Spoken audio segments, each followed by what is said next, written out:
America में Donald Trump और Netanyahu की मीटिंग से पहले इजराइल ने ईरान को झटका देने वाला बहुत बड़ा ऑपरेशन किया है। ट्रंप ने ईरान की शिकायत करने से पहले नेतन्याहू ने लेबनान में सीक्रेट स्ट्राइक का ऑर्डर दिया और फिर हुआ ऐसा धमाका जिसकी गूंज ने तेहरान के मिलिट्री हेडक्वार्टर में भी हड़कंप मचा दिया। सिर्फ 6 सेकंड का वीडियो है। चलती हुई कार में धमाका होता है और फिर गाड़ी रुक जाती है। फिर देखिए, इस चलती हुई कार से मिसाइल टकराती है, धमाका होता है और फिर सब कुछ खत्म। इसी कार में इजराइल ने अपने एक बड़े दुश्मन को खत्म करने का दावा किया है। इजराइल का दावा है कि उसने ईरान की कुद्स फोर्स की यूनिट 840 के एक बड़े कमांडर को मार डाला है। कमांडर का नाम है हुसैन महमदू मरशद अल जौहरी, जो लेबनान की यूनिट 840 की बड़ी जिम्मेदारी संभाल रहा था। लेबनान के अंसारिया इलाके में ये है मरशद अल जौहरी की वो कार जो इजराइल की मिसाइल का निशाना बनी है। इजराइल का दावा है कि हुसैन महमदू मरशद अल जौहरी को खत्म करके उसने एक बड़े हमले की साजिश नाकाम कर दी है। यह हमला एक ऐसे नाजुक वक्त में हुआ है जब इजराइल और लेबनान का युद्ध किसी भी वक्त शुरू हो सकता है और ठीक इसी वक्त ईरान और इजराइल के बीच टक्कर का खतरा भी बना हुआ है। ऐसे में लेबनान के अंदर ईरान के सीक्रेट कमांडर की हत्या ने अब तेहरान और तेल अवीव के बीच टेंशन बहुत ज्यादा बढ़ा दी है। ईरान के ओवरसीज ऑपरेशन यानी विदेशों में उसके खुफिया मिशन को अंजाम देने वाली फोर्स को कुद्स कहा जाता है। इसी कुद्स फोर्स की यूनिट 840 ईरान की सबसे खतरनाक फोर्स में शामिल की जाती है। इसके ऑपरेशन की तुलना मोसाद और CIA के सीक्रेट ऑपरेशन से की जाती है। ईरान की यूनिट 840 के सबसे ज्यादा ऑपरेशन इजराइल में हुए, लेबनान और सीरिया में हुए और इराक के अलावा यूरोप में भी इसका मजबूत खुफिया नेटवर्क है। मेजर जनरल कासिम सुलेमानी के दौर में जब ईरान की यूनिट 840 को और मजबूत बनाया गया, तब इसके ऑपरेशन अमेरिका और इजराइल को बहुत ज्यादा खटकने लगे थे। नेतन्याहू का दावा है कि यूनिट 840 लेबनान की जमीन पर इजराइल के खिलाफ बहुत बड़ी साजिश रच रही थी और इसीलिए वक्त रहते इसके कमांडर हुसैन महमदू मरशद अल जौहरी का डेथ वारंट जारी कर दिया गया। यानी नेतन्याहू ईरान को लेकर कोई रहम नहीं करेंगे, उनके ऑपरेशन चलते रहेंगे, चाहे वो गाजा हो, लेबनान हो या फिर ईरान। इस बीच ईरान के राष्ट्रपति की तरफ से ऐसा बयान आया जिससे साफ हो गया कि ईरान इस वक्त युद्ध के लिए पूरी तरह से तैयार है। ईरान के राष्ट्रपति मसूद पजेश्कियान ने कह दिया है कि उनका देश अमेरिका, इजराइल और यूरोप के साथ युद्ध के दौर से गुजर रहा है। पजेश्कियान ने कहा कि ये देश ईरान को घुटनों पर देखना चाहते हैं, जो कभी नहीं होगा। ईरान बार बार बता रहा है कि उसकी मिसाइल पावर इजराइल और अमेरिका के अड्डों, दोनों टारगेट्स पर हमले के लिए तैयार है। ये वार्निंग ईरान से लगातार दी जा रही है। ईरान बार बार जून में हुए युद्ध की याद दिला रहा है। ईरान के सर्वोच्च नेता अली खामनेई के जनरल दावा कर रहे हैं कि इस बार युद्ध हुआ तो नई तरह के मिसाइल से हमला होगा। ऐसी मिसाइल जिसकी रेंज ज्यादा होगी ताकि वो दुश्मनों को लंबी दूरी तक तबाह कर पाए, जिसका पेलोड यानी वॉरहेड ज्यादा बड़ा और हाहाकार मचाने वाला होगा, जो स्टेल्थ होगी यानी उसको ट्रैक और इंटरसेप्ट करना यानी उसे मार गिराना भी मुश्किल होगा। ईरान के कमांडर दावा कर रहे हैं कि उसका नया मिसाइल जखीरा इतना खतरनाक होगा कि इजराइल को सरेंडर करने में 12 दिन का वक्त नहीं लगेगा। ईरान इस बार ऐसा जवाब देगा कि इजराइल 12 घंटे के अंदर ही सरेंडर कर देगा। यानी 12 दिन नहीं, 12 घंटे वाली वार्निंग ईरान की तरफ से जारी की जा रही है। इजराइल के प्रधानमंत्री नेतन्याहू भी जानते हैं कि इस वक्त खामनेई का इरादा क्या है और अगर ईरान पर हमला किया गया तो काउंटर अटैक किस लेवल का होगा। इसीलिए इजराइल में ईरान की मिसाइल पावर को लेकर सायरन बजना शुरू हो गया है। इजराइल की सेना ने ईरान की मिसाइल पावर को लेकर बहुत बड़ा दावा किया है।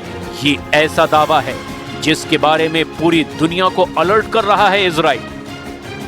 इजरायली सेना के एक बड़े कमांडर ने इजरायली संसद को बताया कि ईरान ने जून में हुए युद्ध के बाद अपनी बैलिस्टिक मिसाइल का प्रोडक्शन बढ़ाना शुरू कर दिया है। उसकी मिसाइल ज्यादा रेंज की भी है, बड़े वॉरहेड से भी लैस है और उसको रोकना पहले जैसे आसान नहीं होगा। इजरायली सेना ने कहा है कि इस बात को नेतन्याहू सरकार बहुत गंभीरता से ले रही है। पहले नेतन्याहू ने खुद दावा किया था, जो अब झूठा साबित हो रहा है। ईरान पर किए गए हमलों के दौरान इजराइल ने उसकी मिसाइल अड्डों को तबाह करने का दावा किया था, लेकिन अब इजराइल में ही कहा जा रहा है कि ईरान की मिसाइल पावर बरकरार ही नहीं बल्कि आगे बढ़ रही है, जिसका सबसे बड़ा खतरा इजराइल को होगा।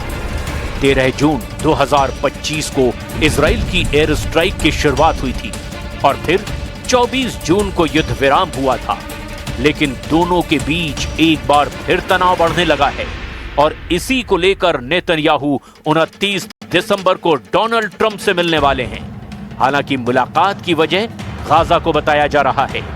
I can share with you that the Prime Minister will meet with President Trump on Monday, December 29th. They will discuss the future steps and phases and the international stabilization force of the ceasefire plan. Let's remember how this ceasefire plan came to be.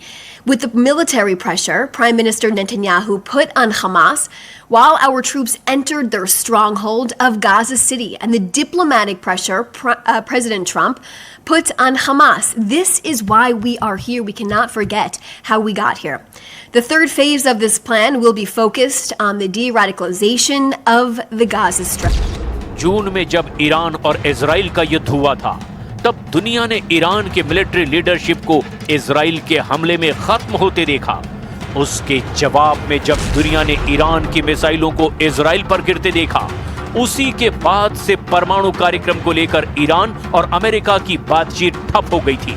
उससे पहले परमाणु कार्यक्रम को लेकर Iran और America के बीच 5 दौर की बातचीत हुई थी, लेकिन फिर 13 जून को इजराइल के अटैक ने सब खत्म कर दिया।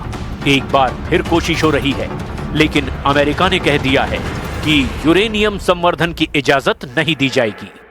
Decided to address the President of the United States, would like to make it clear to the entire world that United States remains available for formal talks with Iran, but only if Tehran is prepared for direct and meaningful dialogue. Direct and meaningful.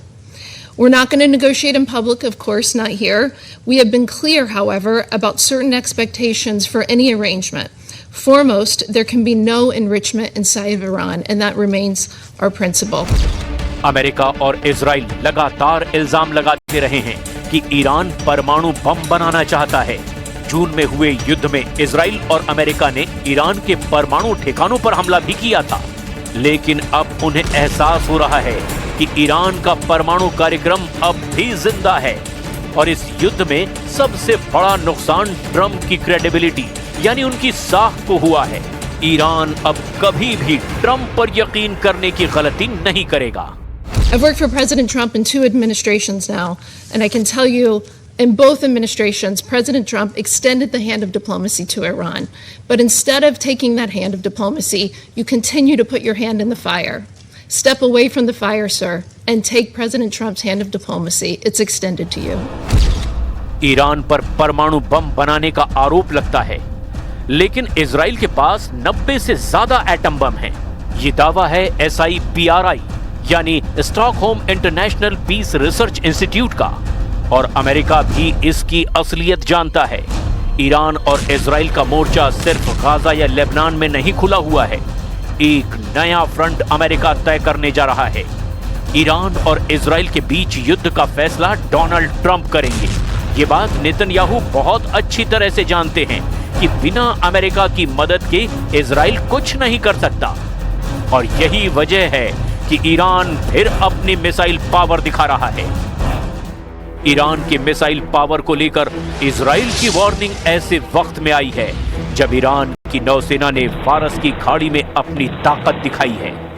Iran ने यहां युद्धाभ्यास में cruise missile से लेकर ballistic missile और drone attack को भी आजमाया है। ईरान के रिवोल्यूशनरी गार्ड्स ने फारस की खाड़ी में जब से ये युद्धाभ्यास किया है, उसके दुश्मन चौकन्ने हो गए हैं। ईरान के पास एक मजबूत एंटी शिप वाली मिसाइल पावर भी है और यही इसे इस बेहद खास समुद्री इलाके में सबसे बड़ी मिलिट्री पावर बना देती है। अब ईरान की नौसेना के कमांडर बता रहे हैं कि समुद्री इलाके पर दबदबा कायम रखने के लिए उसकी नई मिसाइल तैयार है।